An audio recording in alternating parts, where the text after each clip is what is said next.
오늘은 창세기 강의 94번째 시간으로 45장 1절로 8절 말씀을 통해 참 믿음은 섭리와 사명을 깨닫는 믿음입니다 라는 제목으로 말씀을 전하며 오늘 이 시간 주신 은혜를 함께 받고자 합니다.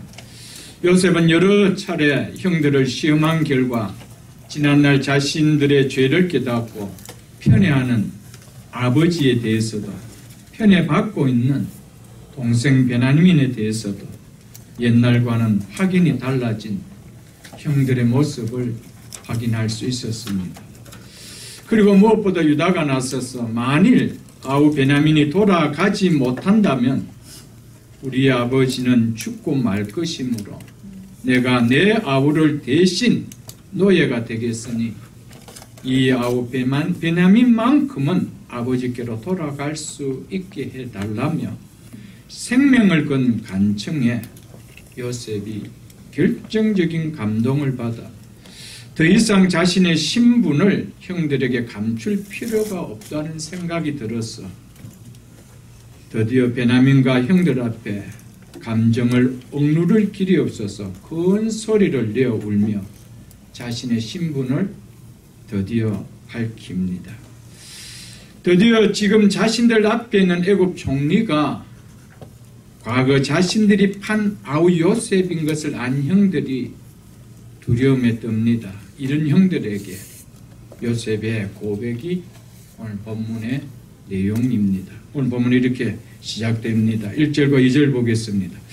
요셉이 시종하는 자들 앞에서 그 정을 억제하지 못하여 소리를 질러 모든 사람을 자기에게서 물러가라 하고 그 형제들에게 자기를 알리니 그때에 그와 함께한 다른 사람이 없었더라.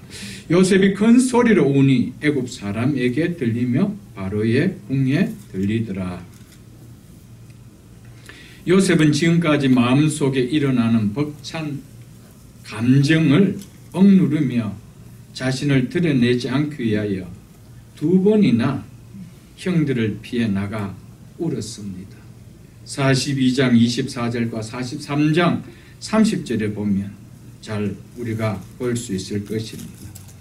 그러나 이제는 형들이 자신들의 잘못을 회개하고 있음을 확인하였고 또 아버지 야곱과 동생 베냐민에 대하는 형들의 마음이 과거 자신을 버릴 때와 너무나 확연히 달라졌음을 확인한 이상 형들 앞에서 감정을 억제할 필요가 없었던 것이었습니다.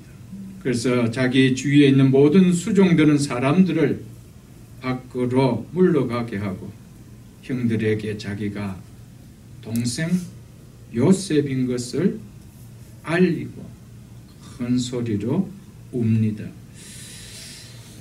형제들에 대한 그리움이 사랑과 애정으로 바뀌면서 그동안 쌓였던 감정이 일순간 솟구쳐 올라 요셉은 더 이상 감정을 주체할 수 없어 큰 소리를 내어 울었습니다. 지난번 성경에는 이 표현을 방성대곡했다라고 이렇게 표현을 하고 있습니다. 요셉이 이렇게 울음은 단순히 형제들 만난 뜨거운 정에 흘린 울음만은 결코 아니었습니다. 자신을 여기까지 인도해 주신 그 형들을 만날 수 있고 그 형들을 구원할 수 있는 생명을 건질 수 있는 하나님의 은혜에 대한 감격이 함께 아울러진 울음이었습니다. 요셉의 울음이 얼마나 컸던지 밖에 있는 애굽 사람들이 들을 뿐 아니라 바로의 궁전까지도 들렸다라고 성경은 말하고 있습니다. 이는 요셉의 신하 중 한 사람이 요셉의 우는 소리를 듣고 바로가 있는 궁으로 달려가서 전한 것으로 보고 있습니다. 사람들이 흘리는 눈물에는 여러 카인드가 있습니다. 한 맺힌 서러움의 눈물이 있을 수 있습니다. 억울해서 견디지 못해서 우는 분노의 눈물도 있을 수가 있습니다. 이런 눈물을 많이 흘리면 흘릴수록 마음과 몸이 해하게 되는 것은 당연할 것입니다. 이것은 결코 건강한 눈물은 아닙니다. 그러나 요셉이 흘린 눈물은 결코 용서할 수 없는 형들을 용서하며 사랑하는 눈물이며 하나님의 은혜에 한없이 감사했던 은혜의 눈물이었습니다.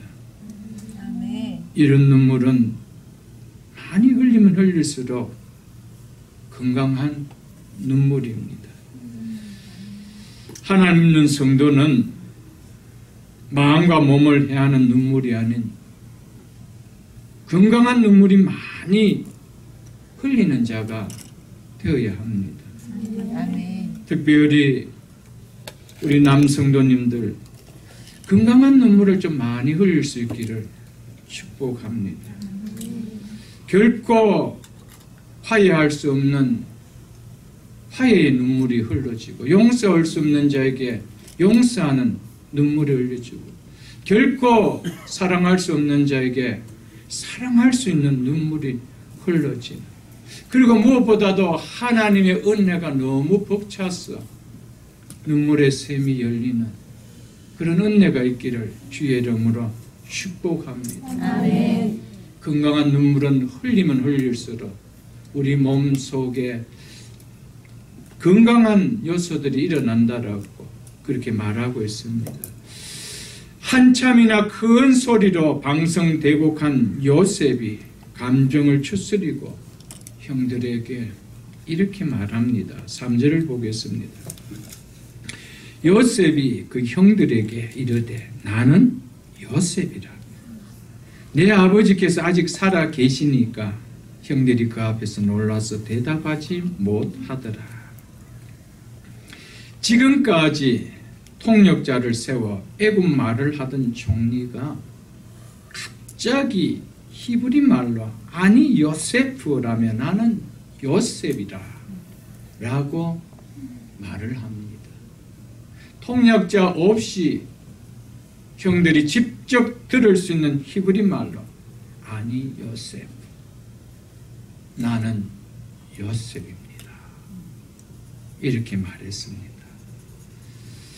이 말을 할 때 이 소리가 자신들 귀에 들린 이 형들이 받은 충격, 여러분 우리가 가히 상상할 수 없을 것입니다.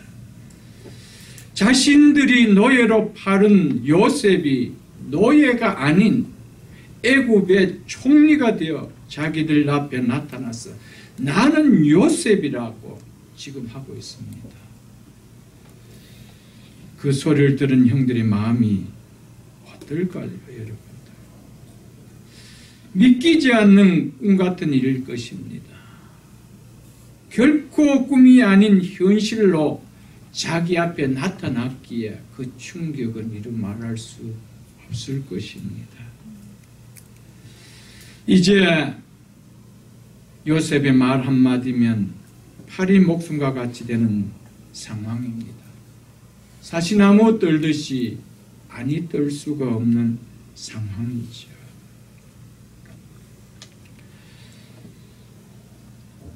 한편 나는 요셉이라고 할 때 이 형들의 마음에 스쳐가는 생각이 무슨 생각이 들었겠습니까? 여러 가지 생각이 주마등처럼 스쳐갔을 것입니다.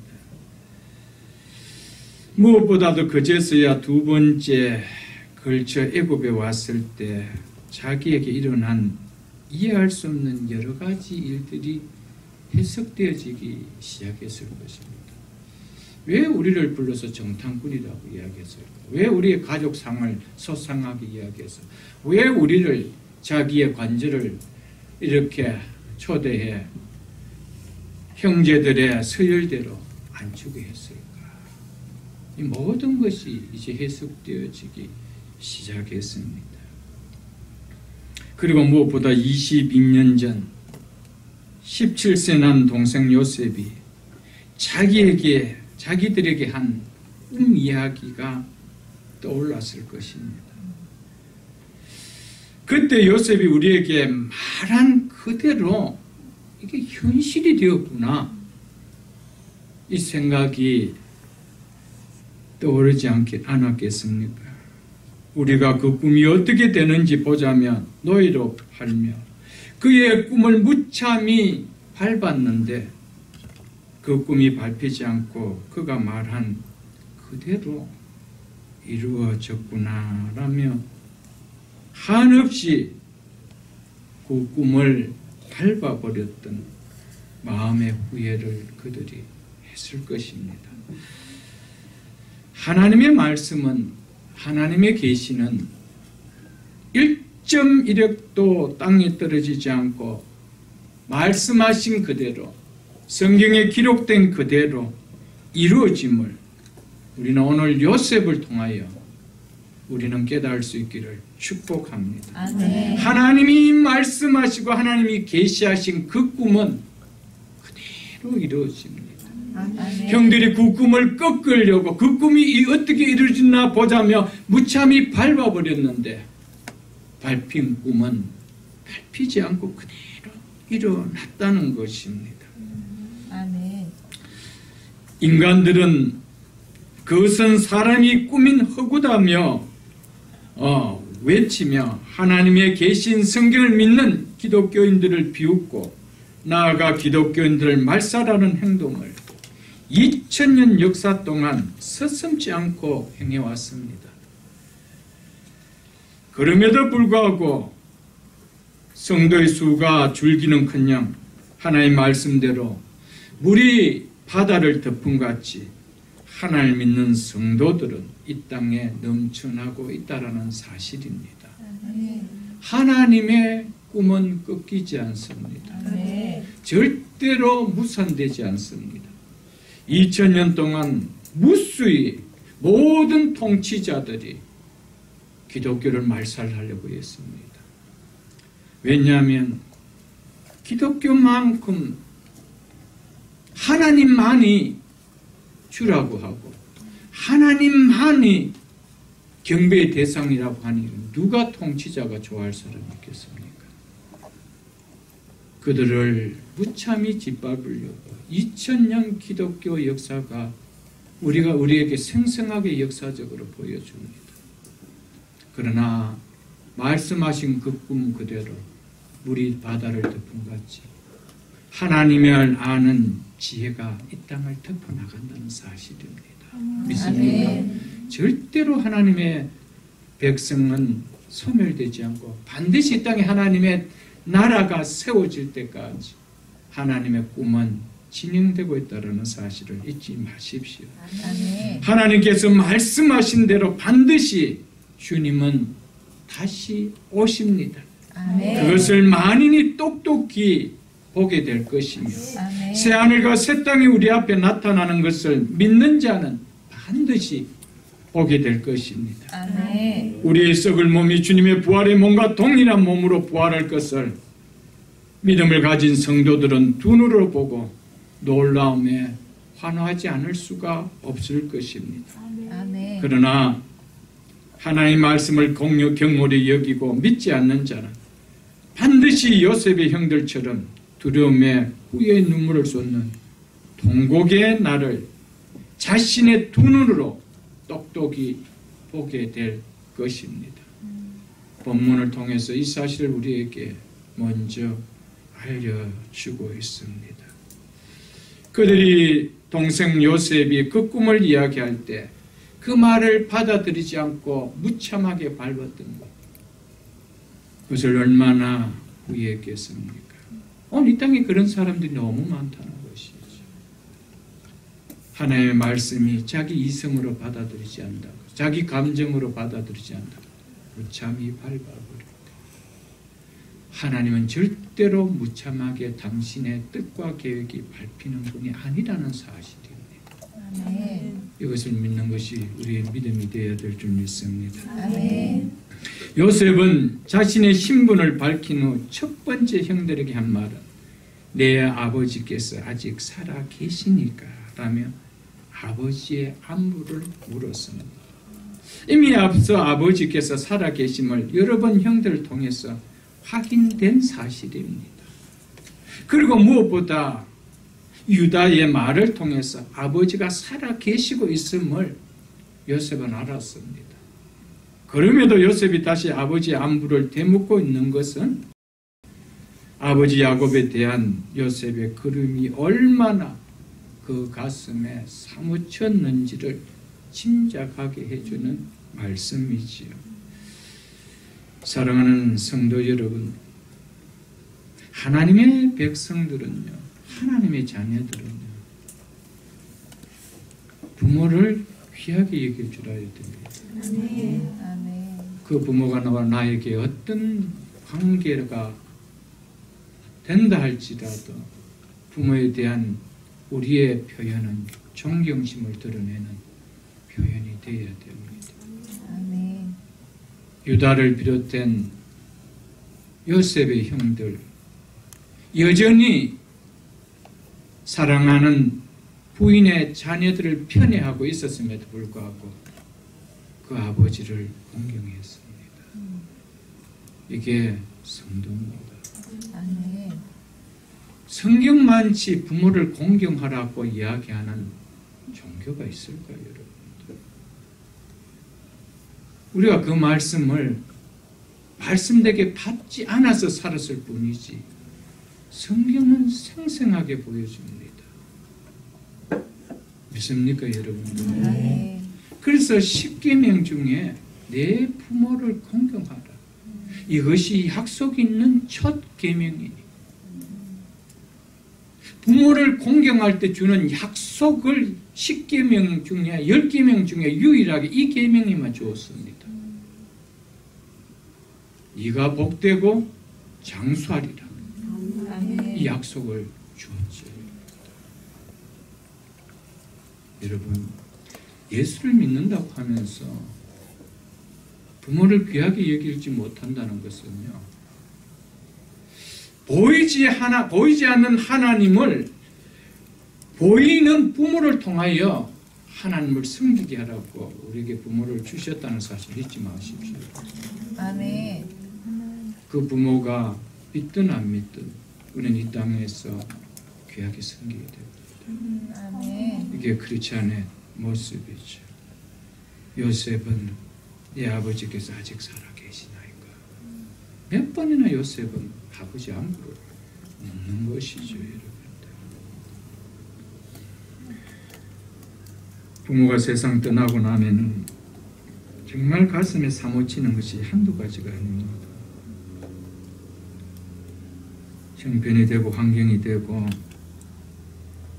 찾아뵐 수 있는 여건이 된다라면은 그렇게 긴 시간이 아닐 텐데 마음을 다하고 뜻을 다할 수 있길 주 이름으로 축복합니다. 아멘. 나는 요셉이라. 이 말에 형들이 받은 충격으로 인해 두려움이 얼마나 컸던지 요셉이 아버지께서 아직 살아 계시느냐고 묻는데도 그 앞에서 놀라 능히 대답하지 못하는지라며 아무도 말문을 열지 못했다라고 성경은 말하고 있습니다. 그런 형들에게 요셉이 이렇게 말합니다. 4절 보겠습니다. 요셉이 형들에게 이르되 내게 가까이 오소서. 그들이 가까이 가니 이르되 나는 당신들의 아우 요셉이니 당신들이 애굽의 판자라.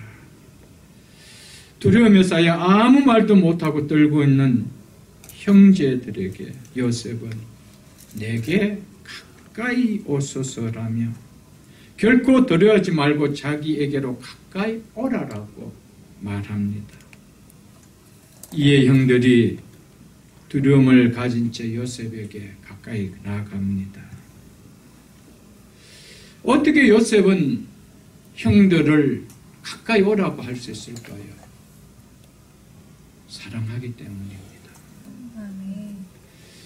주님도 우리를 사랑하기 때문에 죄인임에도 불구하고 우리를 향하여 가까이 오라라고 말씀하고 있는 것입니다. 우리를 자신 곁에 가까이 하고 싶어서 주님은 우리를 가까이 오라고 하십니다. 요셉은 형들을 자기 가까이 두고 싶었습니다. 왜냐하면 사랑하기 때문이죠. 주님은 우리가 죄인됨을 깨닫고 자신의 잘못을 회개하기에 가까이 오라고 하고 계십니다. 이 형들이 요셉이 가까이 오라고 하기 전까지 그들은 결코 가까이 할 수가 없는 자였습니다. 마찬가지입니다. 주님이 우리를 가까이 오라고 하기 전까지 우리는 주님 앞에 가까이 할 수 있는 자가 아니죠, 여러분들. 말할 수 없는 상처로 아픔받은 요셉이 자신에게 이런 아픔의 상처를 준 바로 그 사람들 앞에서 사랑으로, 사랑의 마음으로 가까이 오라고 부르신 이 모습은 바로 죄인인 원수된 우리를 향해 수고하고 무거운 짐진 자들 다 내게로 오라. 내가 너희를 쉬게 하리라 하며 초청하신 예수님의 모습을 보여주고 있는 것입니다. 요셉이 겪은 온 고난은 무고하게 당한 고난이었습니다. 무고하게 숱한 고난을 당하면서도 무한한 인내와 용서로 형들을 사랑한 이 요셉의 모습은 마치 죄인을 위해 죄 없이 고난 당하시면서도 끝까지 구원의 은총을 베풀어 주신 예수님의 모습을 보게 해주는 것입니다. 그래서 요셉은 예수님을 예표하는 그림자라고 이야기하고 있었던 것이죠. 사랑하는 성도 여러분, 우리 주님이 우리를 부르시고 가까이 오라고 하지 않았다라면 여러분과 저가 우리 주님 앞에 가까이 설 수가 있었을 거예요.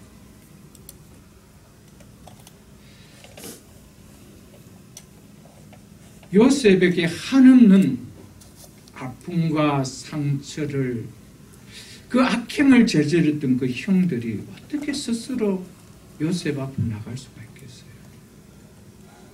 그 요셉이 오라고 부르기 전까지. 죄인인 우리가 주님이 부르시기 전까지 우리가 갈 수 있나요? 우리가 스스로 주님을 만났다라고요? 그건 아직 예수 믿는 거 아니죠. 죄인은 스스로 의로운 주님 앞에 나설 수 있는 자가 아닙니다. 그래서 하나님의 은혜라는 거예요. 아멘. 형들을 향하여 형들이여 나에게 가까이 오소서.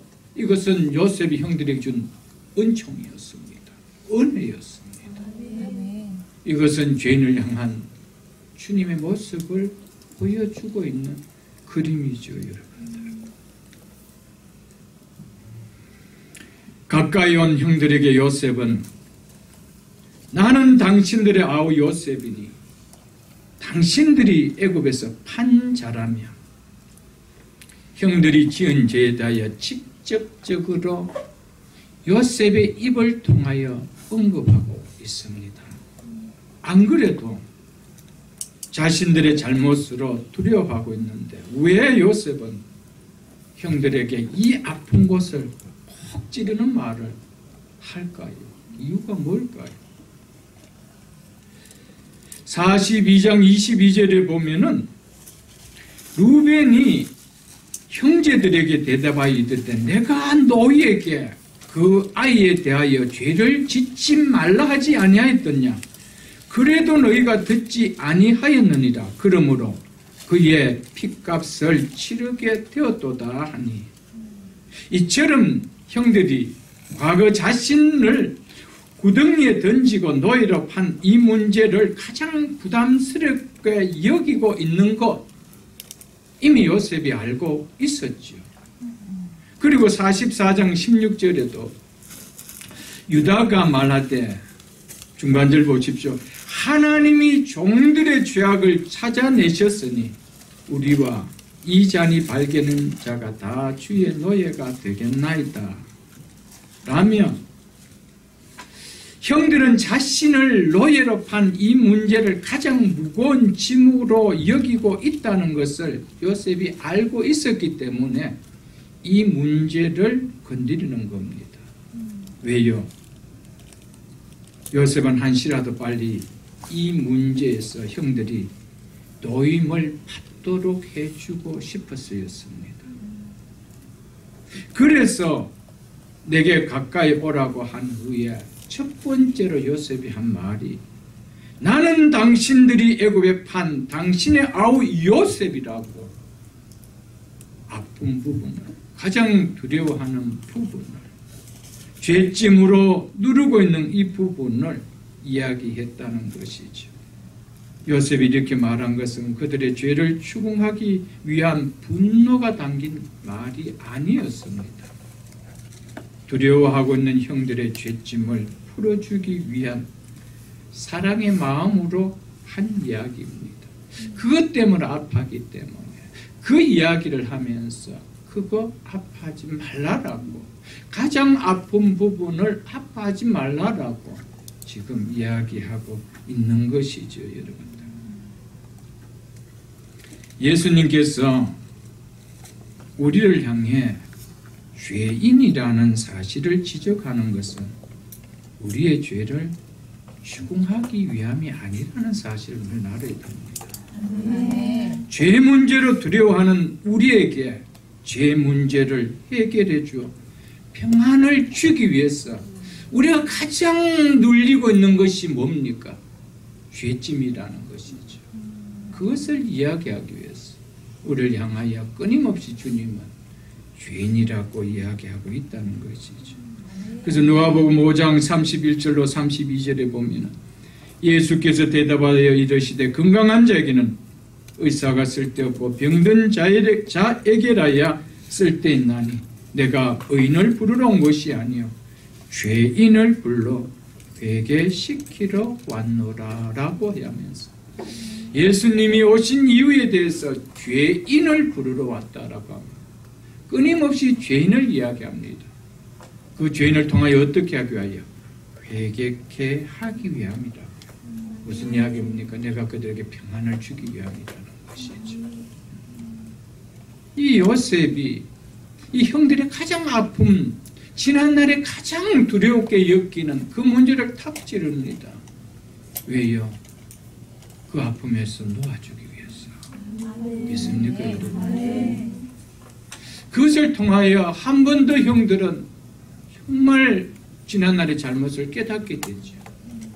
그것을 통하여 내가 이런 무슨 죄를 지었으니 당연히 죽어야 되는 건 마땅하지 않느냐. 분노의 심판에 칼을 들기 위함이 아니었습니다. 그 죄짐에서 놓아주기 위하여. 믿습니까? 아멘. 예수님이 우리를 향하여 죄인이라고 하신 이유는 뭡니까? 그 죄의 짐을 너희가 받으라는 겁니까? 아닙니다.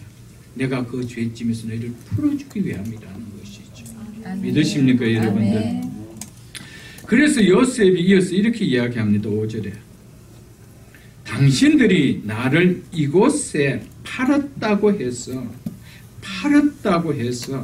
근심하지 마소서, 한탄하지 마소서, 즉 자책하지 마소서라고 말하고 있습니다. 요셉이 이렇게 한 말이 우리가 어떻게 들립니까? 죄에 대한 질책으로 들립니까? 죄로 인해 두려워하는 형들에게 평안을 주기 위한 위안의 말로 들립니까? 후자지죠, 여러분들. 예수님이 우리를 향하여 끊임없이 죄인이라고 고백한 것은 죄를 질책하기 위함이 아닙니다. 우리에게 그 죄짐에서 놓이게 하는 평안을 주기 위함이라는 것이죠. 아멘. 이것이 자신이 죄인임을 깨닫고 예수님의 부르심에 가까이 나아오는 자에게 주시는 은혜입니다. 아멘. 그래서 마태복음 11장 28절에 수고하고 무거운 짐진 자들아, 무슨 짐을 졌다는 겁니까? 죄짐을 진 자들이죠. 수고하고 무거운 죄짐을 진 자들아 다 내게로 오라. 어떻게 한다는 겁니까? 그 죄의 형벌을 받으라는 겁니까? 아니죠. 내가 너희를 쉬게 하리라. 아멘. 믿습니까 여러분? 평안을 주기. 그것 때문에 너무 괴로워하지 말라라는 거예요. 여러분, 내가 죄인이라고 안 여기는데 무슨 괴로움이 느껴지겠어요, 여러분들? 거기에 예수님이 와서 평안을 줄 이유가 없는 거예요. 그래서 예수님은 오셔서 먼저 우리에게 찌르는 것이 뭡니까?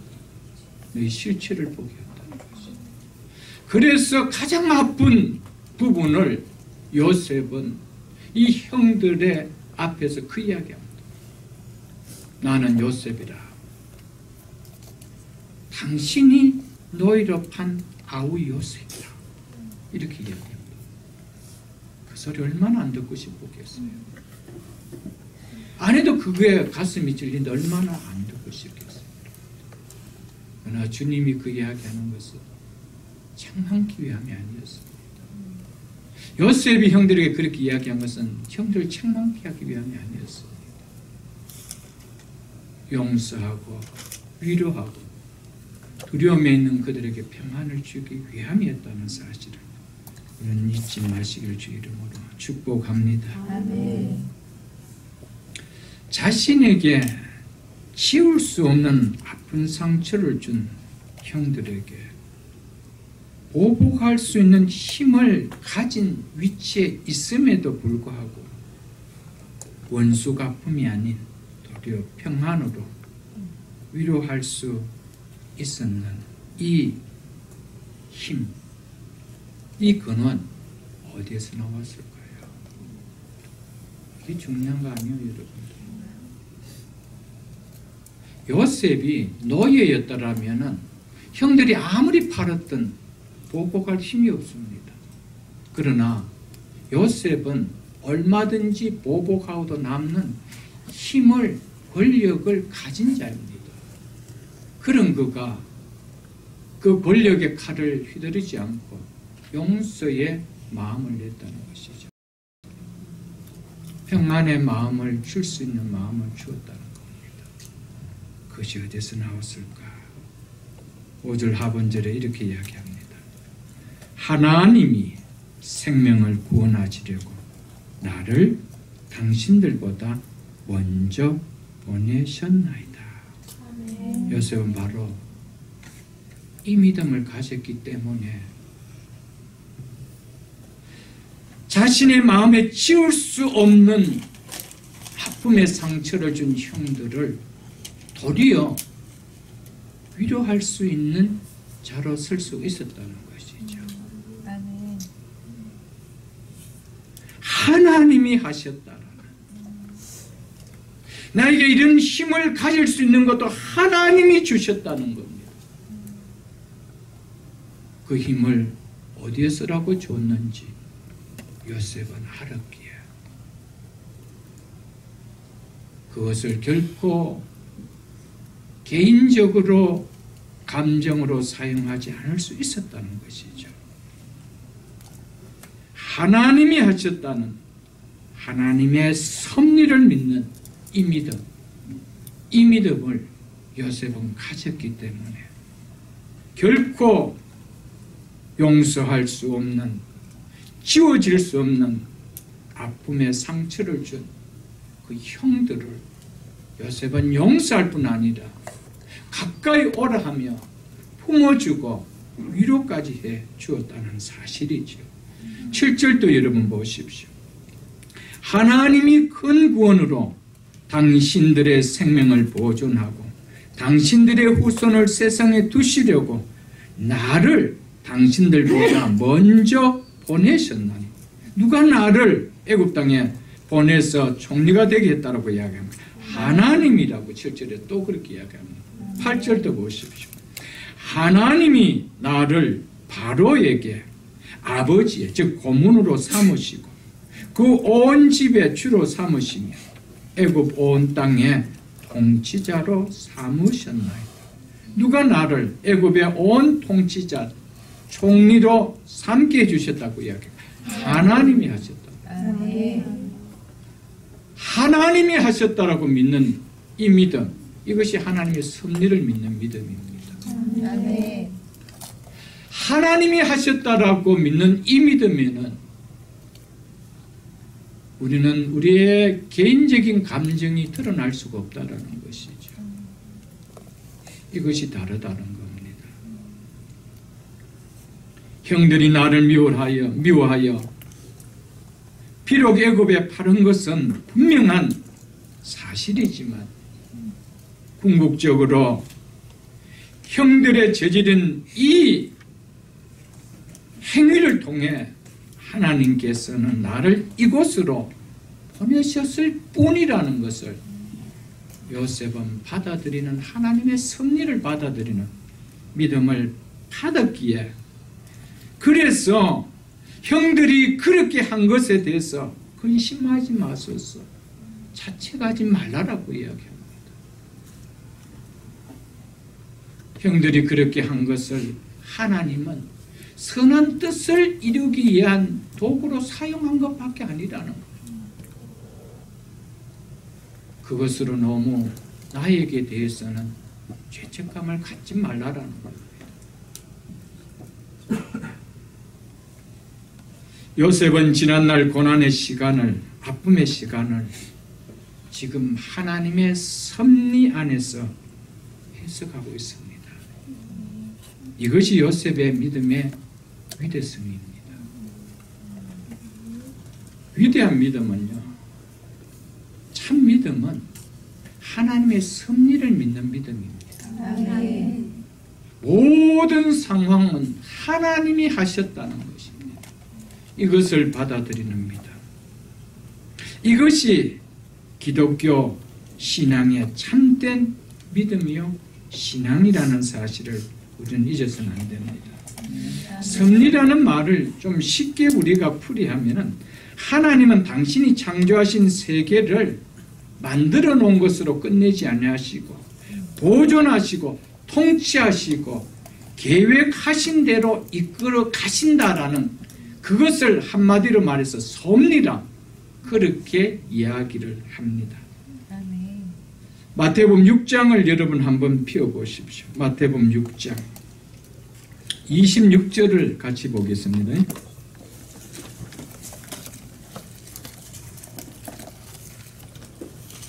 마태복음 6장 26절을 제가 읽어드리겠습니다.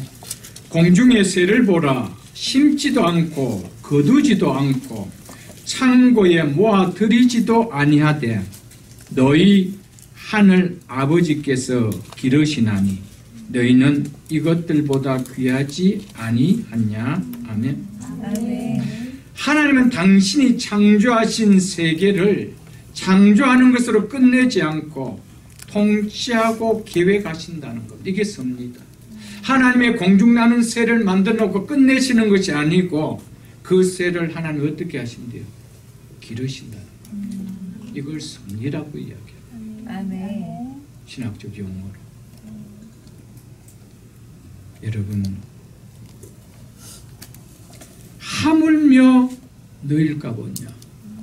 하나님 백성을 하나님이 통치하고 하나님이 간섭하고 하나님이 행하지 않겠느냐는 것이죠. 이것을 받아들이는 믿음, 이것이 참 믿음이라는 거예요. 그러므로 하나님의 존재하심이 없이는 그 어떤 것도 존재할 수 없으며, 그분의 섭리와 다스림을 벗어난 채 도도하게 스스로 존재할 수 있는 것은 이 땅에 아무것도 없다. 이것을 믿는 것이 하나님의 섭리를 믿는 믿음입니다. 하나님의 존재하심 없이 어떤 것도 존재할 수 있다. 그렇다면 그렇잖아요. 아니죠. 그럼 하나님 믿는 거 아닙니다. 하나님이 모든 것을 창조하셨는데 하나님 없이 존재할 수 있는 것이 단 하나라도 있다라고 생각한다면 그 믿음이 아니라는 거예요. 그것이 하나님의 섭리를 믿는 믿음이라는 것이죠. 그리고 그분의 섭리와 다스림을 벗어난 채 내가 존재함에도 불구하고 스스로 존재할 수 있다라고 믿는 거, 그 믿음이 아니라 이 말입니다. 그런데 그렇지 않은 중에도 하나님이 창조했다라고 믿고, 그래서 내가 존재하고 있다는 것을 믿음에도 불구하고 나는 하나님의 다스림과 통치함 없이 내가 스스로 살아갈 수 있다. 이 믿음이 아니다 이 말입니다. 믿습니까 여러분? 그러니까 참 믿음이라는 것은 어디서 나온다는 겁니까? 하나님의 섭리를 믿는 믿음에서 나온다. 내가 태어났어. 주님 부르신 그날까지 나는 이 땅에 존재할 이유가 있어서 하나님 두셨다는 겁니다. 그리고 하나님은 나를 다스리고 통치하시고 인도하고 갖고 계신다는 것. 이것을 믿는 것이 하나님 믿는 섭리를 믿는 믿음이라는 것이죠. 이 믿음을 믿을 때 요셉과 같은 신앙이 우리 속에 일어난다는 것이죠. 하나님 믿으면서도 하는 얘기가 뭡니까? 하나님이 있으면 어찌 이럴 수가 있는 이야기하죠, 여러분. 이건 믿음이 아니라 이 말이에요. 하나님이 있기 때문에 이런 일이 일어난다라고 믿는 거. 여기 하나님 뜻이 있다는 거예요. 하나님이 계획이 있다라는 거예요. 나는 지금 알지 못하지만 이것을 믿는 것이 하나님의 섭리입니다. 요셉은 자신의 모든 상황은 형들이 한 것도 그리고 내가 한 것도 아니고 하나님이 하셨다라고 합니다. 이것이 하나님 믿는 성도의 믿음의 고백이 되어야 됩니다. 이 고백 없는 신앙은요 정말 사상누각입니다. 모든 환경이 내 원대로 되어질 때 좋으신 하나님이라고 찬송하고 누구보다도 예수 잘 믿는 것 같은데 내가 전혀 원치 않는 상황이 예수 믿음에도 불구하고 내 앞에 일어날 때 하나님이 있느냐 이래 나옵니다. 여러분 얼마나 위험한 신앙인지 몰라요. 그러니까 하나님의 섭리를 믿지 못하는 신앙은요 사상누각입니다. 좋을 때만 하나님이 계시죠. 내 생각과 내 뜻과 내 원대로 다른 길을 갈 때는 하나님이 있으면 어찌 이런 일이 있느냐. 이것은 우리가 주변에서 너무 많이 보는 일일 것입니다. 여러분들. 요셉은 3번이나 자신이 애굽으로 팔려오게 된 것은 형들이 아니라 하나님이 그렇게 하셨다고 말합니다. 그러므로 그건 형들의 잘못이 아니라 하나님의 섭리였다라고 요셉은 말했던 것입니다. 우리와 우리 모든 가족들을 살리기 위한 하나님의 섭리였다. 나아가 하나님의 백성을 구원하는 하나님의 꿈을 이루기 위한 하나님이 하신 일이었다라고 요셉은 말했던 것이었습니다. 형들이 나를 판 것도 그 길로 애굽 왕들의 신하를 가둬놓는 감옥이 있는 바로의 경호대장 보디발 집에 팔려온 것도 지나고 보니 하나님이 그렇게 하셨다는 것이었습니다. 그때는 왜 형들이 왜 나를 너희를 파는 거예요? 하나님이 계시다면 왜 형들의 이 악행을 막아주지 않고 그대로 내버려 뒀는 거예요? 이해가 안 됐죠. 어떻게 이해가 되셨겠습니까? 근데 요셉이 시간이 지나니까 거기 팔려온 것도 그리고 애굽 땅에 수많은 노예 집으로 끌려갈 수 있는 상황 속에 하필이면 애굽 왕궁 그것도 왕들의 신하들을 가둬놓는 보디발의 집에 나를 노예로 팔게 하셨는가? 하나님이 행하셨다는 것이죠. 마지막 그림의 정점에 이르니까 모든 것이 해석이 되어집니다. 우리도 똑같습니다. 지금 내 상황이 왜 그런지 이해가 안 되는 상황이 우리 속에 수많이 일어날 것입니다. 그러나 언젠가 무언가 하나가 열리게 되면 그때 이 일 때문에 하나님 이 상황에 였구나. 그리고 나를 내가 원치 않았지만은 이것을 하나님 막지 않으시고 이걸 그대로 하게 해 두셨구나 라는 것을 깨닫게 되어진다는 것이죠. 여러분들, 보디발의 아내의 나쁜 마음에서 나온 거짓말로 억울하게 감옥에 들어간 것도, 그것을 하나님께서 거기서 막아주지 않고 그대로 허락한 것도, 그래서 감옥 안에서 떡 맡은 관원장과 술 맡은 반원장을 막 만나게 해준 것도 하나님의 섭리였구나. 그리고 술 맡은 관원장이 자신이 애굽의 고관으로 설 수 있는 30세 나이가 될 때까지 2년 동안이나 자신에게 약속한 말을 가만히 잊어버리고 있은 것도 지나고 보니 하나님의 인도하시는 손길이었다. 하나님의 섭리였다. 요셉은 이것을 깨닫게 되었습니다. 이처럼 요셉은 철저하게 하나님의 섭리를 믿었기에 자기를 노예로 판 형들의 악한 소행을 원망하지 않았습니다. 악한 소행을 하는 그것을 하나님은 허락하셨을 뿐이라는 것이죠. 하나님의 뜻을 이루기 위해서. 하나님께서 형들에게 그 나쁜 짓을 하도록 마음을 주신 것이 아니라 형들의 마음을 그렇게 감고 있는 것을 하나님 막지 않았다는 겁니다. 이 뜻을 이루기 위해서.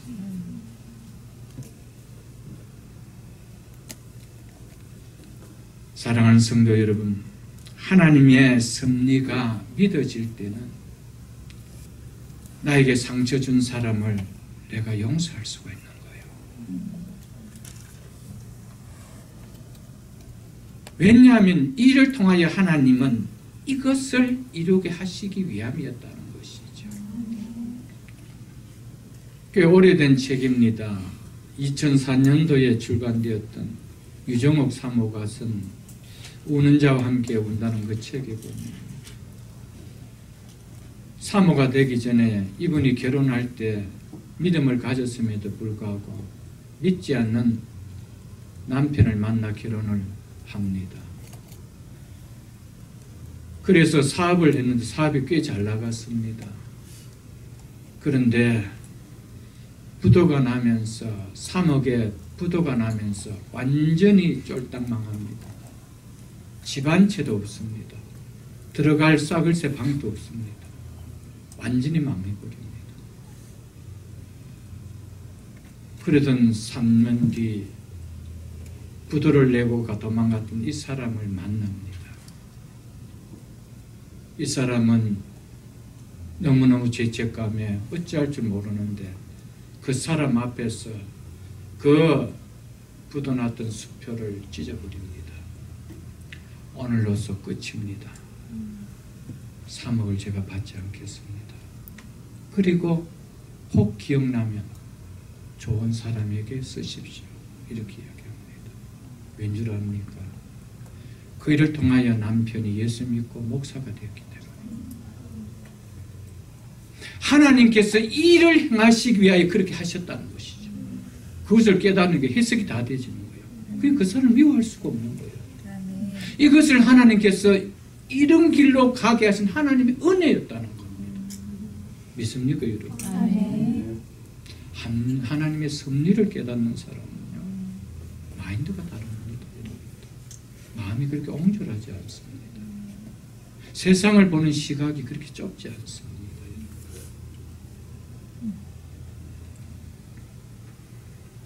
그래서 요셉은 형들에게 나를 판 것에 대해서 더 이상 두려워하지 말고 너무 자책하거나 한탄하지 말라고 했던 것이었습니다. 요셉이 하나님의 섭리를 이야기하지 않고 어떻게 이 형들을 용서할 수 있을까요? 지울래야 지울 수 없는 이 마음의 아픈 상처가 용서될 수 있을까요? 하나님이 하셨다라는 이것을 받아들이니까 형들이 용서가 되어집니다. 여러분, 하나님이 하셨다라고 믿는 것이 우리의 신앙입니다. 아멘. 하나님이 하셨다. 참 믿음은 하나님의 섭리를 믿는 믿음이죠, 여러분들.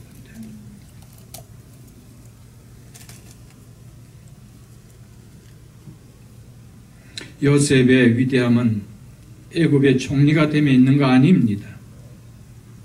높은 권좌에 있음에도 불구하고 용서할 수 없는 형들을 하나님의 섭리를 믿는 믿음으로 용서한 이 믿음이 위대하다는 것이죠. 아멘. 여러분, 위대한 사람은 하나님의 섭리를 믿는 성도입니다. 아멘. 여러분, 예수를 오래 믿어도요, 죽어라고 용서하지 못하는 사람, 용서하지 못하는 사람도 있습니다. 나에게 상처를 준 사람, 죽어라고 용서 안 되는 사람, 용서를 합니다. 여러분, 우리는 요셉을 통하여 좀 큰 믿음을 가질 수 있기를 축복합니다. 네. 좀 마음의 사이즈가 넓은 하나님의 섭리를 받아들이는 믿음이 오늘 말씀을 통해 일어나기를 주 이름으로 축복합니다. 아멘. 하지만 하나님의 섭리는 내가 지은 죄에 대한 핑계는 결코 될 수 없음을 우리는 알아야 됩니다. 내가 죄를 짓고 이거 하나님의 섭리야, 이런 핑계를 대서는 안 된다는 겁니다. 만일 그렇다면 이 형들은 요셉에게 뭐라고 이야기해야 됩니까? 하이 요셉, 우리 덕분에 네가 애굽 총리 될 수 있었으니 우리 원망하지 말고 도리어 감사해야 되는 거 당연하지 않겠는가, 이래 나오죠. 당연히 그리 나와야 되지 않습니까? 여러분, 죄를 지은 우리 편에서는 하나님의 섭리를 운운하면 하나님을 욕하는 겁니다. 하나님은 절대로 우리 속에 죄 짓는 마음을 주시는 분이 아닙니다. 그렇다면 하나님은 뭐죠? 거룩한 분이 아닙니다. 하나님은 악을 행하는 자의 악을 사용하실 분입니다. 하나님은 가룟 유다를 통하여 하나님의 구원 사역을 이루신 그 일을 사용하실 분이라는 것이죠. 그 속에 죄를 짓는 마음을 던져주고 너 죄를 지으라고 하신 분이 아니라는 것입니다. 그렇다면 하나님 죄를 짓고 나도 하나님의 섭리를 핑계할 수 있죠. 절대 그럴 수 없다라는 거예요. 그렇기에 죄인은 무엇밖에 없다는 겁니다. 회개하는 것밖에 없다는 것이죠. 하나님 앞에. 이 사실을 우리는 좀 깨달을 수 있어야 되죠, 여러분. 하나님의 섭리를 믿는 믿음의 시선으로, 하나님의 시선으로 상황을 보고 세상을 보고 내 삶을 보면은요, 내 과거가 달리 해석되어지고요, 현재도 미래도 바라보면은 바라봄이 분명하게 달라집니다. 로마서 8장 28절을 제가 읽어드리겠습니다. 250쪽입니다. 신약성경. 아주 중요한 말씀이죠. 우리가 알거니와 하나님을 사랑하는 자 곧 그의 뜻대로 부르심을 입은 자들에게는 모든 것이 합력하여 선을 이루느니라. 아멘. 요셉은 구속사의 큰 물줄기 가운데 특별한 사명을 받은 사람이었습니다. 그러나 하나님의 섭리의 손길만은 이런 요셉에게만 해당되는 것이 아니고 우리 모두에게 동일하게 역사함을 잊어서는 안 됩니다. 그래서 사도 바울이 뭐라고 이야기합니까? 우리가 알거니와, 우리 모두가 이 사실은 다 안다는 겁니다. 무엇을요? 모든 것이 합력하여 무엇을 이루는 것? 선을 이루는 것. 아멘. 믿습니까? 아멘. 이거는 요셉에게만 해당되는 것이 아니라는 겁니다. 우리에게 요셉처럼 원치 않는 일이 일어난다 할지라도 하나님의 섭리를 믿는 사람은 그래서 긍정적인 인생을 살아갑니다. 왜요? 그 시간 안에도 하나님의 섭리가 나를 인도하고 계심을 내가 믿기 때문입니다. 아멘. 믿습니까, 여러분? 아멘. 내가 피하고 싶고 나에게는 빨리 지나가고 싶은 그 시간 속에서도 하나님은 나를 이끌어 가시는 하나님의 섭리가 있다는 것을 내가 믿기 때문에 그 상황 속에서도 나는 긍정적으로 살아갈 수 있다는 것이죠. 아멘. 이게 다른 겁니다. 여러분들. 다르죠. 그러므로 하나님의 섭리를 믿는 믿음을 가진 사람의 특징은요, 어떤 상황과 환경 속이라 할지라도 긍정적인 마인드의 인생을 살아갑니다. 아멘. 왜냐하면 그 속까지도 하나님의 섭리로 나를 지금 이끌고 있다라는 이 믿음을 내가 붙들고 있기 때문이죠. 믿습니까, 여러분? 아멘. 모든 것이 합력하여 선을 이룬다는 이 하나님의 섭리를 믿는 사람, 결코 어떤 상황 속에서도요, 소망을 잃지 않고 긍정적인 마인드로 그 인생이 복되게 살아갑니다. 아멘. 모든 것, 여러분 여기에서 모든 거라는 것이 뭡니까? 모든 것. 모든 것이 할 때 이 모든 것. 지금 내가 이해되지 않는 것까지 포함되는 거 아니에요? 아멘. 왜 지금 내 상황 속에, 내 인생 속에 이런 일이 일어났는가? 내가 이해되지 않는 것. 이것까지도 뭡니까, 여러분? 그 안에 하나님의 까닭이 있음을, 하나님의 섭리가 있음을, 이유가 있음을, 그래서 그것이 합력하여 선을 이루고 있음을 내가 믿는다는 것이죠. 그러니까 그 인생이 어떻게 짜증스러운 인생으로 살아가겠어요, 여러분? 부정적인 인생으로 살아가겠어? 인생 다 산 사람같이 살아가겠어요, 여러분들? 긍정적인 마인드로 살아가죠. 그래서 예수 믿는다는 것은요, 하나님을 믿는다는 것은요, 그냥 교회 다니는 차원이 아니에요, 여러분들. 이런 모습을 믿지 않는 사람에게 우리가 보여줘야 그들이 우리를 보고 다르다라고 이야기하죠, 여러분. 그러니까 우리가 예수를 믿어도요, 하나님의 섭리를 믿지 않으면 참 믿음이 아니에요, 여러분. 넌 그렇지 않고 우리가 뭐가 다를 바가 있나요? 그들이 우리를 향해 너나 다를 바가 뭐가 있니? 이렇게 묻잖아요, 여러분. 그런 하나님 왜 믿어요, 여러분? 왜 믿으려고 하겠어요, 여러분? 그래서 오늘 설교 제목이 참 믿음이 뭐라는 겁니까? 첫째는 하나님의 섭리를 믿는 믿음이 참 믿음이라는 것이죠. 믿습니까, 여러분? 네. 그렇기 때문에 하나님의 섭리를 믿는 사람은요, 정말 한결같은 고백이 있습니다. 그 고백이 뭐냐면은 하나님의 자녀에게는 버릴 것이 하나도 없다라는 고백입니다. 아멘. 고난까지도 아픔까지도 합력하여 선을 이루는데 고난을 축복으로 바꿔주시는 그 하나님을 믿는데 뭘 버릴 것이 있냐 이 말이야. 우리는 없었으면 자꾸 좋겠다 하는데 그 없었으면 좋겠다는 그것이 나를 어떤 인생으로 만들지 이런 거 제가 내일 일을 내가 아나요? 모르잖아요, 여러분. 그렇기 때문에 버릴 것이 없다라고 살아가십시오. 그렇기 때문에 하나님의 섭리를 믿는 사람은요, 절대로 마인드가 좁지 않습니다. 세상을 살아가는 시각이 좁지 않습니다. 옹졸한 인생으로 살아가지 않는다는 거예요, 여러분. 그게 다르죠, 여러분. 그리고 결코 환경 앞에 불안해하지도 초조하지도 않는다는 겁니다. 우리가 알거니와 특별한 사람이 아는 거 아닙니다. 우리가 누굽니까? 하나님을 사랑하는 자, 곧 뜻대로 부르심을 입었다라고 내가 믿는 그 사람 아닙니까? 아멘. 여러분, 우리는 하나님의 부르심으로 내가 하나님의 자녀 됐다고 믿는 자들 아닙니까? 아멘. 그래서 그 하나님을 사랑한다라고 고백하는 자 아닙니까? 그렇다면 우리는 당연히 안다는 거예요. 뭘 안다는 겁니까? 모든 것이 합력하여 선을 이룬다는 이 사실. 믿습니까? 아멘. 이 믿는 믿음, 이것은 단순히 머리로 담는 지식의 믿음이 아닙니다.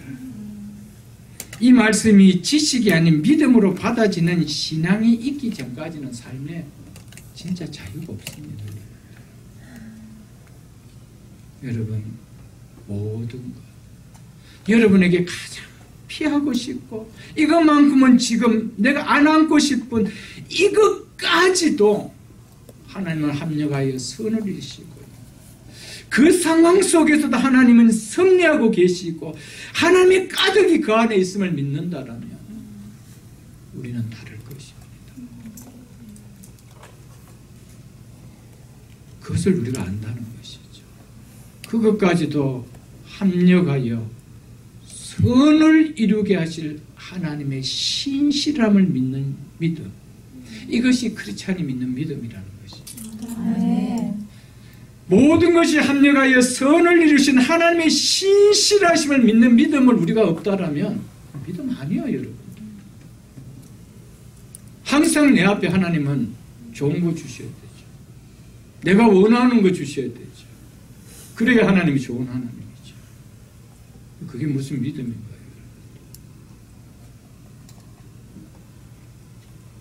분명히 하나님은 이 상황을 주셨을 때, 이 시간을 나에게 주셨을 때 합력하여 선을 이루신 유익함을 주기 위하면 이 마음을 가지십시오. 그래서 신앙에는요, 배짱이 좀 있어야 돼요, 여러분들. 하나 앞에 좀 배짱이 있어야 돼요. 그래야 나가지, 여러분. 상황 하나 앞에서 마음 흔들리고 몸 흔들리고 시간 흔들리고, 그래서 우리 인생 어떻게 살아가나요, 여러분? 여러분, 세상이 단순하나요? 세상은 너무 복잡합니다. 내 생각대로 풀리지 않는 것이 세상인데 이 세상을 내 생각대로 안 맞다라고 살아가면 어떻게 이 세상 약 안 먹고 살아갈 수가 있나요, 여러분? 어떻게 수면제 안 먹고 잠이 올 수 있나요, 여러분? 그 인생을 어떻게 살아갈 수 있나요, 여러분? 없지요. 모든 것이 합력하여 선을 이룬다고 할 때 여러분 단잠을 잘 수가 있는 거예요. 평강이 올 수가 있는 거예요, 여러분. 영육의 강건함이 거기에 있는 거 아니겠어요, 여러분들?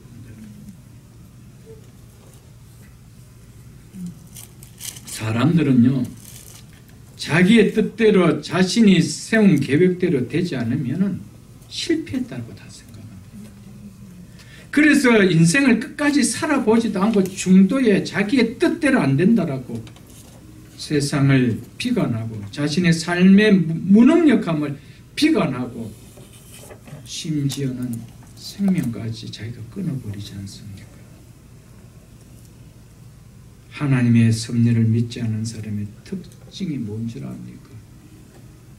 자기의 삶의 결론을 자기가 내려버리는 거예요. 무섭습니다. 자기의 인생의 삶의 결론을 자기가 내려보는 거예요. 내 인생은 실패자야. 누가 결론 내립니까? 자기가 내려버리는 거예요. 여러분, 크리스찬 안에도요, 예수를 믿는다라고 하는 교인들 안에도 이런 사람이 너무 많습니다. 자기의 삶을 결론을 자기가 내리는 인생, 그건 가장 어리석은 인생입니다.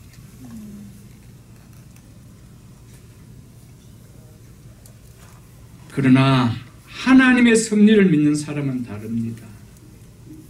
절대 어떤 상황 속에서도 그 삶의 결론을 내가 내리지 않습니다. 그 결론을 내려주실 분 누구십니까? 하나님이십니다. 그게 다른 거예요. 우리는 믿음만 붙들고 가는 거예요. 이런 실패의 나락에 떨어지는 이 상황을 주신 하나님의 이유가 있다는 거예요. 이것까지도 하나님은 지금 나를 붙들고 있다는 겁니다. 하나님이 섭리하고 있다는 겁니다. 통치하고 있다는 겁니다. 다스리고 있다는 겁니다. 하물며 너희들과 보냐. 아멘. 그러니까 다른다는 것이죠. 그러니까 다르다는 것이죠. 여러분, 우리가 세상적으로 남들보다 실패하게 보인다라고 좌절하지 마시고 자기감도 갖지 마시고요. 패배 인생 의식도 갖지 마십시오. 우리의 삶의 결론은 믿음으로 맺어줍니다. 믿습니까, 여러분? 우리가 어떤 믿음을 가지고 있느냐가 결국 하나님은 그 믿음으로 맺어줍니다. 요셉이 중도에서 자신의 인생을 봤을 때 내 인생은 무슨 인생이라고 결론 내려야 됩니까? 실패 인생이다. 내가 살 소망이 없다. 그리고 어느 날 감옥에서 밧줄 하나 달고 인생 끝내면 끝났습니다. 그러나 그렇게 살지 않았어. 내가. 왜? 이런 자리에 두신 것도 하나님 이유가 있다는 거예요. 이 시간 속에서도 합력하여 선을 이룰 수 있는 하나님의 시간이 흘러가고 있다는 거예요. 아멘. 그것을 믿는 것이죠. 아멘. 이게 믿음입니다. 여러분, 하나님 믿는다는 것은요, 하나님의 섭리를 믿지 않으면 우리는 아무것도 할 수 없는 거예요. 아무것도 할 수 없다는 사실을 기억할 수 있기를 축복합니다. 아멘. 하나님의 섭리를 믿는 신앙만이 어떤 상황에서도 어떤 환경에서도 하나님이 나와 함께 하심을 믿는 임마누엘의 신앙을 갖게 함을 잊지 마십시오. 아멘. 하나님의 섭리를 믿지 않으면서도 임마누엘 신앙, 이거는 형식적인 이야기입니다. 언제만 하나님 나와 함께 합니까? 좋은 상황이야. 아니에요. 어떤 상황 속에 억울하게 감옥에 갔던 요셉, 그곳에도 하나님 함께 하셨더라고. 요셉은 믿었습니다. 하나님의 섭리를 믿는 이 믿음이 임마누엘의 신앙입니다. 아멘. 아멘. 5절 하반절에 보면 이렇게 이야기하고 있죠. 하나님이 생명을 구원하시려고 나를 당신들보다 먼저 보내셨나이다. 한편 요셉은요, 자신을 애굽 땅으로 그리고 총리의 자리로 이끌어 주심에 분명한 사명을 깨닫고 있습니다.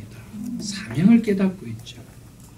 하나님이 당신들의 생명을 구원하시려고, 형들과 형들의 가족의 생명을 구원하시려고 나를 당신들보다 이곳에 먼저 보냈다라는 분명한 사명을 가지고 있죠. 여러분, 사명이 있는 인생은요, 다릅니다. 분명히 다릅니다. 여러분. 생명을 구원하시려고, 이것이 하나님의 자녀들에게 부여하신 삶의 이유요 목적인 사명인 것을 우리는 깨달아야 됩니다. 6절로 7절로 또 보겠습니다. 이 땅에 2년 동안 흉년이 들었으나 아직 5년은 밭갈이도 못하고 추수도 못할지라 하나님이 큰 구원으로 당신들의 생명을 보존하고 당신들의 후손을 세상에 두시려고 나를 당신들보다 먼저 보내셨나니. 자, 여기 보십시오. 여기서도 지금 뭘 이야기하고 있습니까? 왜 하나님이 나를 형님들보다 먼저 애굽 땅에 보냈다라고 이야기합니까? 그리고 애굽 땅에 왜 나를 총리로 세웠다라고 이야기합니까? 큰 구원으로 당신의 생명을 보존하고 당신들의 후손들을 이 땅에 두시려고 나를 보냈다라고. 요셉은 무엇을 깨닫고 살아갑니까? 사명을 깨닫고 살아갑니다. 사명. 내 인생의 사명을 깨닫고 살아가죠. 그가 사명을 깨닫지 못했다라면 요셉은 총리가 되었을 때 어떻게 했겠습니까? 벌써 달랐습니다. 여러분 한번 보십시오. 요셉이요, 애굽의 총리입니다. 당시 세계 최강국의 인자입니다. 마음만 먹으면은 가나안 땅으로 달려가서 아버지 집에 찾아가서 내 요셉입니다 그러고 만날 수 있습니다.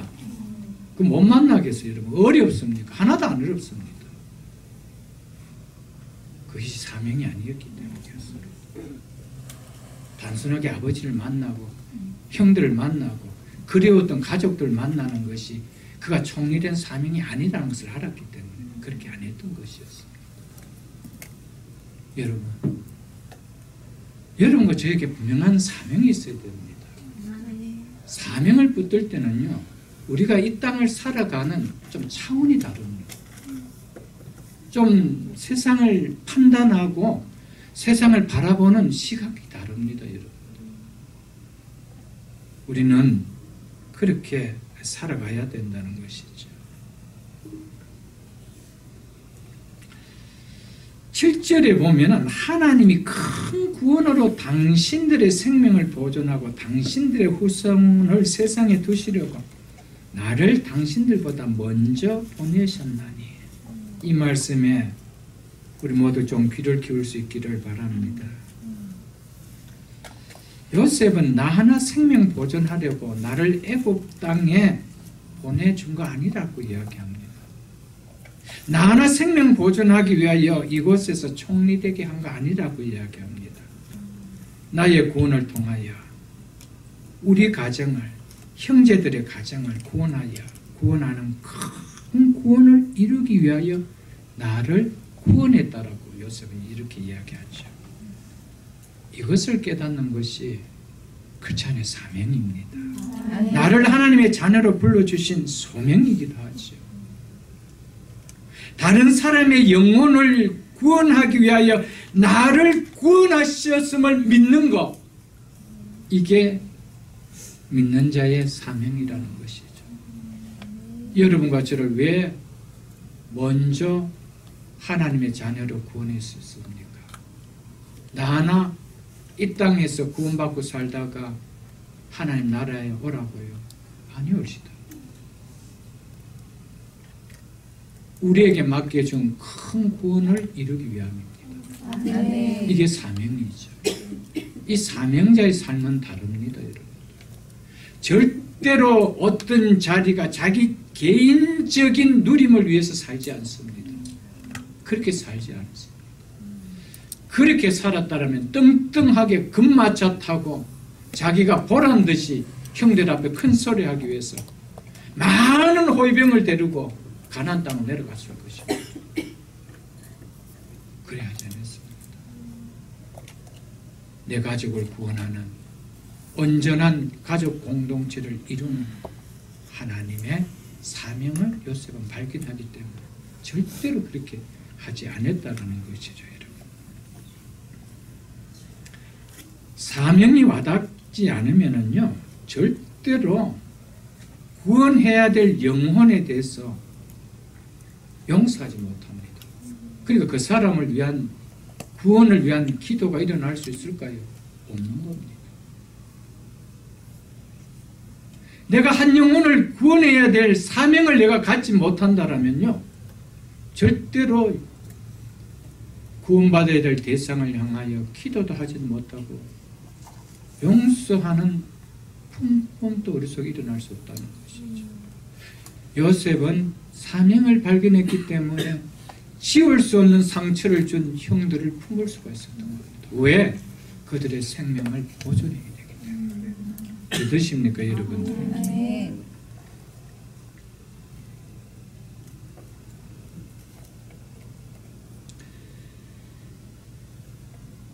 나를 먼저 보내셨나니. 하나님의 자된 우리의 모두는 사명을 가지고 하나님이 보내셨다라는 이 사실을 기억하십시오. 나를 먼저 보내셨나니. 여러분, 누구보다도 우리가 그래도 이 새벽이슬 공동체 속에 먼저 하나님께서 보내줬다라면 보내줌에 좀 사명이 있기를 축복합니다. 그것은 영혼을 구원하기 위함, 생명을 구원하기 위함인 것을 잊지 마십시오. 우리끼리 예배드리기 위함이 아닙니다. 생명을 구원하기 위함. 여러분의 가정 속에 왜 나를 먼저 믿음의 자녀로 택하여 불러주셨는가 좀 생각해 보십시오. 내 가정의 생명을 구원하기 위하여. 믿으십니까, 여러분들? 큰 구원을 이루기 위하여 나를 먼저 우리 가정 속에 하나님이 구원해 줬다는 사실을 잊지 마십시오, 여러분. 이 큰 구원으로 당신의 생명을 보존하고 당신의 후손의 세상에 두시려고 나를 당신보다 먼저 보내셔, 먼저 예수 믿게 하셨다는 이 사실을 깨닫는다면 우리는 우리의 가정을 향한 마음이 다를 것입니다. 우리의 가족을 향한 마음이 다를 것입니다. 이웃을 향한 마음이 다르고 우리의 형제들을 다함 또 다를 것입니다. 여러분들. 사랑하는 성도 여러분들, 하나님이 하셨다라는 사실을 기억하십시오. 우리에게 하나님께서 사명자로 살기 위하여 하나님께서 우리를 먼저 불러주셨다는 사실을 기억하십시오. 왜 하나님께서 여러분과 저를 미국 땅으로 보내주셨습니까? 우리는 예수 믿기 전에 다 우리의 계획과 우리의 플랜으로 미국에 온 것으로 생각할 것입니다. 그러나 믿음이 들어오고 나면 생각이 다르죠. 하나님은 이곳에 내 믿음의 삶의 터전을 닦고 믿음의 뿌리를 내리게 한 이유가 있다는 것을 발견하게 됩니다. 여러분, 그게 사명이죠. 그때 하나님께서 이렇게 해서 나를 미국 땅에 오게 하셨구나. 부모님을 통한 나를 미국 땅에 오게 한 이유가 여기 있었구나. 하나님께서 우리 부모들을 통해서 나를 이곳에 오게 했구나. 형들을 통해서 나를 애굽 땅에 오게 하셨구나. 이유가 발견되는 것이죠. 사명이 발견될 때. 그때 여러분 쉽게 이건 아니지 그거 다시 한국으로 돌아가는 이런 생각하지 않습니다. 여러분들. 그런 생각을 왜 갖습니까? 내 삶의 척도로 갔죠. 여기 못 살겠다. 여러분, 사명이 있는 그런 것이 아니에요. 여러분, 무엇 하나 하나님이 아니하신 거 없다라는 사실을 꼭 기억할 수 있기를 축복합니다. 8절을 보고 말씀을 맺겠습니다. 그런즉 나를 이를 보낸 이는 당신들이 아니요 하나님이시라.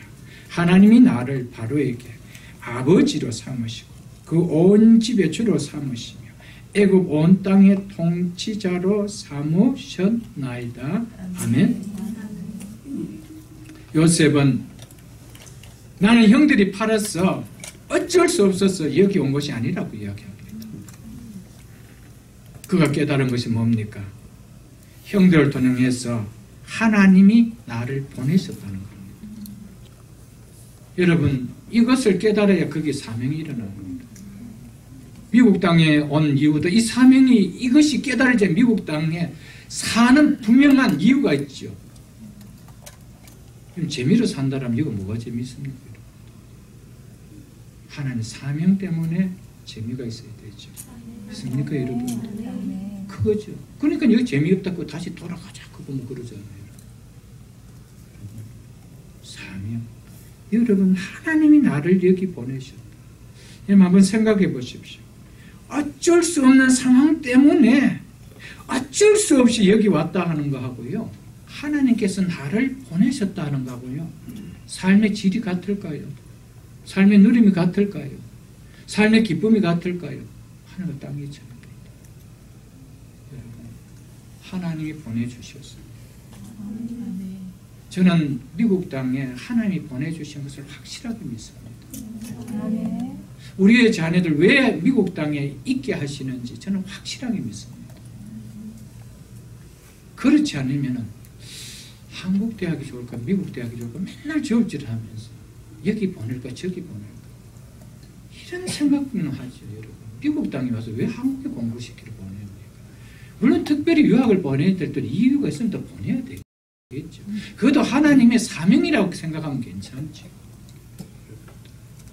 여기 보냈을 때 여기 이유가 있는 거예요. 그것을 붙들어야 되죠. 믿습니까, 여러분? 그게 믿음의 사람이고요. 거기에 하나님의 은혜가 있다라는 것이죠. 그래서 마태복음 10장 29절에 보면은 참새 2마리가 한 아실련에 팔리지 않느냐. 그러나 너희 아버지께서 허락하지 아니하시면 그 하나도 땅에 떨어지지 아니하리라. 아멘. 참새 하나도 땅에 떨어지는 거예요. 하나님이 허락하시면 떨어질 수가 없고 팔리는 거 하나님이 허락 없이는 팔릴 수가 없는데 어떻게 우리의 짐에 우리의 인생이 한국 땅에서 미국 땅으로 옮겨지는 것이 하나님이 허락 없이 왔다 할 수 있나요? 여러분, 우리가 어떤 회사 하나 들어가는 거, 직장 하나 갖는 거 하나님 허락 없이 했다라고 생각되어지나요? 여러분, 분명하게 붙드십시오. 여기에 사명이 있는 거예요. 여러분들. 사명이 하나님 여기 날 보내줬다. 사명이 있다라는 것이죠. 하나님이 하셨다라고 하셨을 때는요, 요셉처럼 힘든 노예 생활도, 억울한 감옥 생활도, 절망의 자리도 절망하지 아니하고 긍정적인 인생으로 살아갑니다. 그러나 하나님이 하시지 않았다고 어쩌다가 내가 이런 인생이 돼서 이게 왔느냐 이러려면은 부정적인 인생으로 살아가죠. 삶의 맛이 없죠. 기쁨이 없죠. 여러분 똑같이 살아갑니다.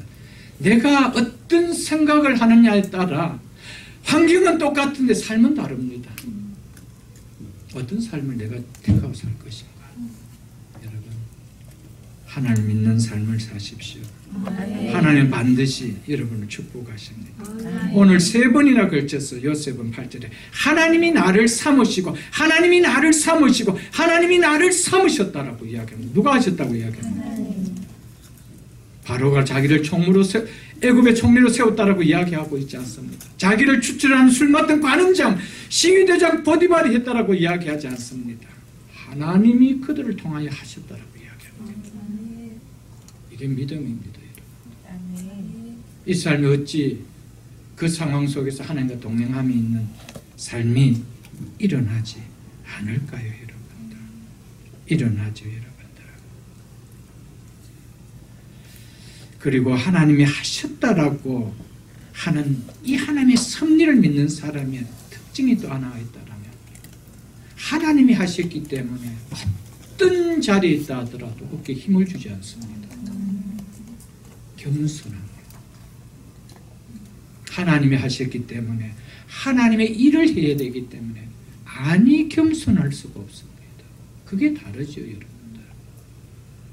이런 축복을 갖는 믿음 될 수 있기를 축복합니다. 그리고 하나님의 섭리를 믿는 믿음의 성도의 입에서 나오는 한결같은 고백은 하나님은 한 번도 나를 버리신 적이 없다는 겁니다. 하나님은 한 번도 나를 잊은 적이 없다라는 고백이 나올 것입니다. 형들에게 버림받은 것은 분명함에도 불구하고 요셉은 하나님은 나를 버린 적이 없다라고 이야기합니다. 보디발의 안지윤으로부터 버림받은 것은 분명하고 술 맡은 관원장으로부터 2년이나 버림받은 것은 분명하지만 요셉은 한 번도 하나님은 나를 버린 적이 없다라고 이야기했어요. 이게 다른 거예요. 하나님이 나를 버리지 않았다면 반드시 하나님이 나를 어떻게 한다는 겁니까? 세우신다는 거예요. 그래서 요셉이 하나님이 세우셨고 하나님이 세우셨고 하나님이 세우셨더라. 그렇게 고백하고 있다는 것이죠. 하나님을 믿는 자만이 하나님 주신 사명을 깨닫고 사는 자만이 하나님이 하셨다라고 요셉이 고백한 것처럼 고백할 수 있을 것입니다. 그리고 모든 것이 하나님의 은혜라는 진솔한 고백을 할 수 있을 것입니다. 말씀을 맺겠습니다. 참 믿음은 하나님의 섭리와 하나님이 우리에게 주신 사명을 깨닫는 믿음이라고 말씀을 전했습니다. 사랑하는 성도 여러분, 수년을 다녀도 하나님의 섭리를 믿지 아니하고 하나님 나에게 주신 구원자의 사명을 깨닫지 못한다면 그 믿음은 정말 형식적인 믿음이 되어질 것입니다. 어떤 상황 속에서도 긍정적으로 어떤 위치에서도 겸손함을 드러내는 하나님의 섭리와 하나님의 사명을 붙드는 참 믿음을 갖는 우리 모두가 다 될 수 있기를 주의 이름으로 축복합니다. 주신 말씀